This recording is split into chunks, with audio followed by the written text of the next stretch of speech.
Welcome back to the second lecture in the Cold War series. So as you see the images passing on the screen, those are the images that you saw in Lecture 1. Just as a reminder, the essential questions, the Potsdam Agreements, and then coming up next, the United Nations. And now we get to the Cold War Lecture 2. So the points we're going to cover in this lecture, and I'm going to try to set this up this way so that you see clearly what points are going to be covered. We're going to look at 1946, Iran and Turkey. We already did that a little bit in the last lecture, but I want to kind of go over that again. George Kennan and his long telegram and containment and the Iron Curtain speech.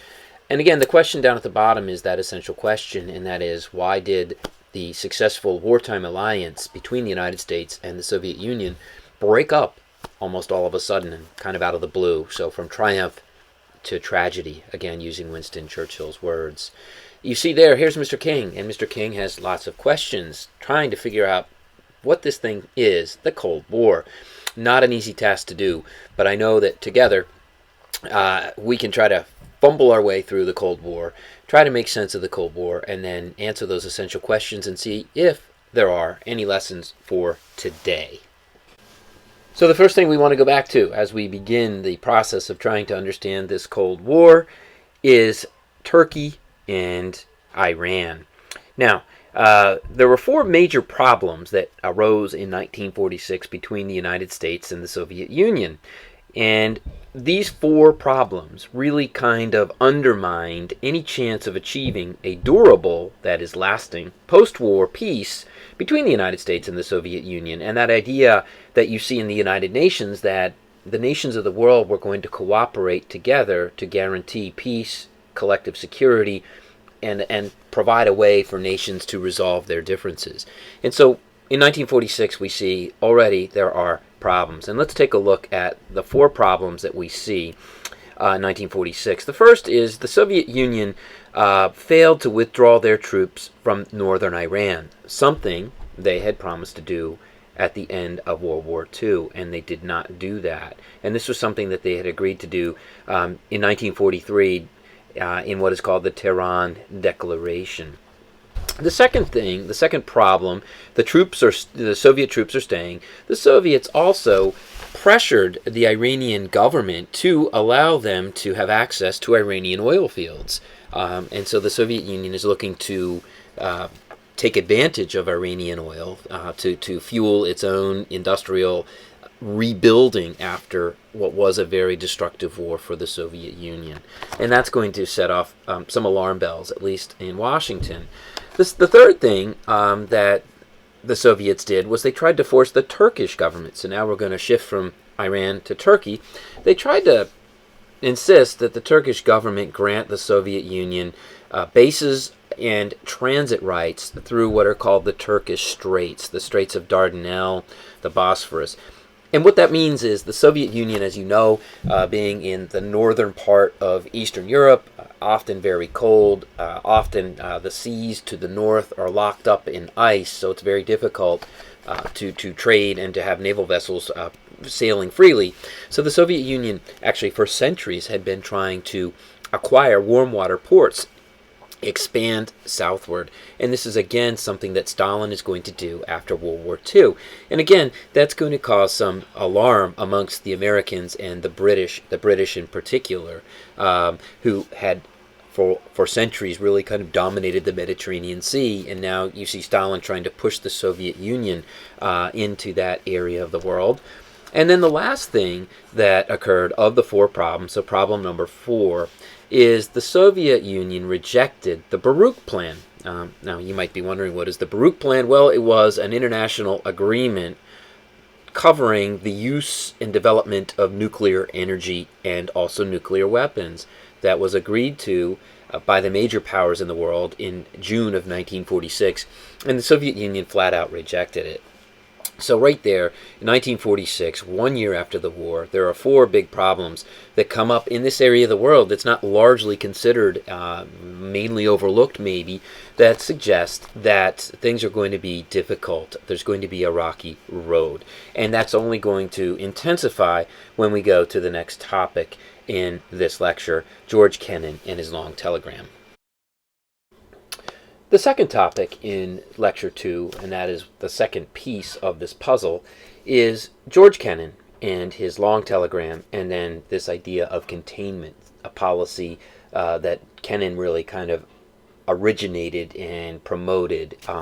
Now, who is George Kennan? Well, few in the West, Britain, America primarily, had experience with the communist state, and even fewer understood what really motivated the Soviet Union and its leaders, primarily Stalin. One man had that knowledge, and that was a Foreign Service officer by the name of George F. Kennan.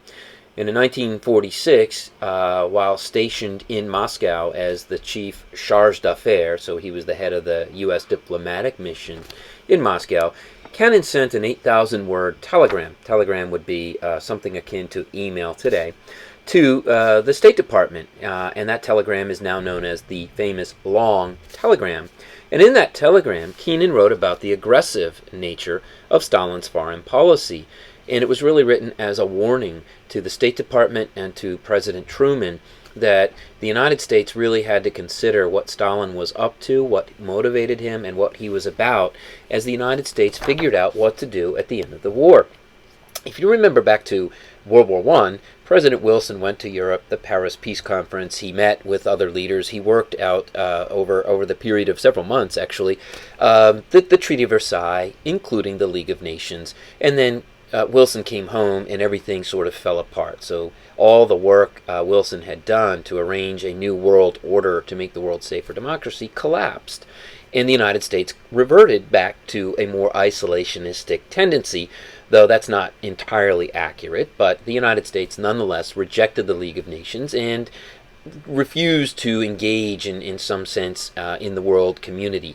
Now, the United States, again, at the end of World War II, being victorious, was faced with this same kind of challenge and question. What would the United States do?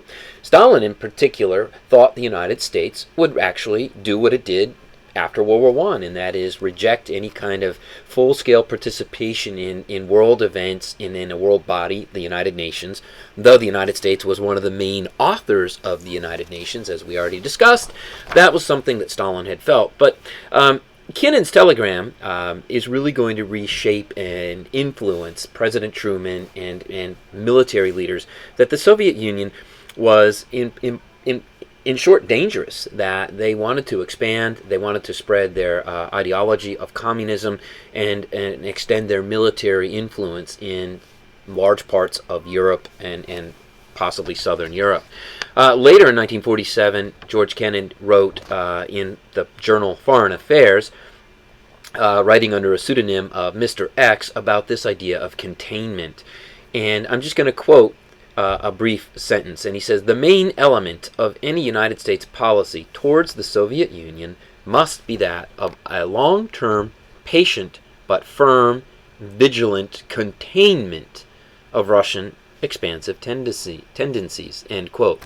So here we go. In 1946 and 47, George Kennan is going to state clearly and articulate this idea that the United States had an obligation not to revert to isolationism, but to engage in the world to actually help contain the Soviet Union, what he considers to be sort of a dangerous police state. So that's going to be the second piece of our puzzle in this lecture.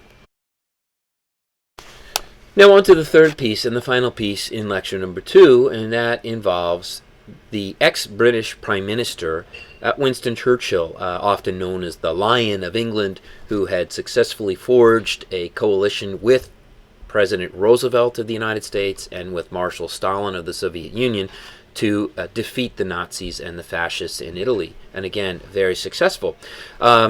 Churchill was voted out of office in the summer of 1945 and then went on to write a series of books about World War II and the British perspective. He also traveled the world. And in 1946, in March, he came to the United States to visit President Truman, and Truman actually took the former Prime Minister out to Missouri, where Truman was from, and they go to a small town named Westminster. And at Westminster College, named after the town, of course, Churchill delivers what I would call a blockbuster speech, though from the research I've done, many at the time thought it was too alarmist. and not that important, and that maybe Churchill had kind of lost his marbles, if you will. But and Stalin himself thought the speech by Churchill was actually akin to a declaration of war. But years later, historians have come to see Churchill's speech as spot on in its analysis and understanding of the Soviet Union and the way things really were working in 1946 after the war. And again, from triumph defeating the Nazis to tragedy, where there's this confrontation and hostility between the former partners in that alliance. And Churchill really kind of puts his finger on it. And so I want to just quote briefly some of the lines that Churchill, from Churchill's speech. And I quote, "A shadow has fallen upon the scenes so lately lit by the Allied victory. Nobody knows what Soviet Russia and its Communist International Organization intends to do in the immediate future, or what are the limits, if any, to their expansive and proselytizing tendencies." End quote. Now, if you're me, Mr. King, trying to figure out the Cold War, what does this mean? Well, again, Churchill, like Kennan, is saying the Soviet Union wants to expand. It wants to use its military might to achieve this expansion. And the idea of proselytizing, a big, fancy word, right? It just means to convert other people to the Soviet idea, which again is communism. And communism is a system in which there is a very strong and powerful state that decides and determines the fate of individuals, the jobs that they're going to do, where they work, that redistributes the income, it sets pay levels. So it's a very much a command economy that limits or denies freedom to the individual to make choices for him or herself. Of course, the United States is exactly the opposite of that, and this is something that Churchill saw and began to speak.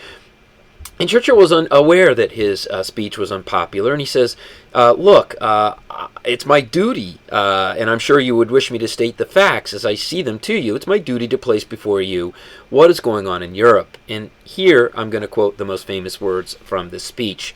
And I quote, "From Stettin in the Baltic, northern Europe, to Trieste in the Adriatic, southern Europe, an iron curtain has descended across the continent. Behind that line lie all the capitals of the ancient states of Central and Eastern Europe: Warsaw, Berlin, Prague, Vienna, Budapest, Belgrade, Bucharest, Sofia. All the famous cities and the populations around them lie in what I must call the Soviet sphere, and all are subject, in one form or another, not only to Soviet influence, but to a very high and in some cases increasing measure of control from Moscow." End quote. So what Churchill sees, and what now historians regard as sort of prescient, that is, he was able to see into the future, was this division of Europe, with a line that you can see in the map there, running right down the middle from north to south, that divided Europe into two hostile camps. With that, I'm going to end this lecture, and hopefully if you have any questions, you can write them down, bring them to class, and we'll discuss them there. Thank you.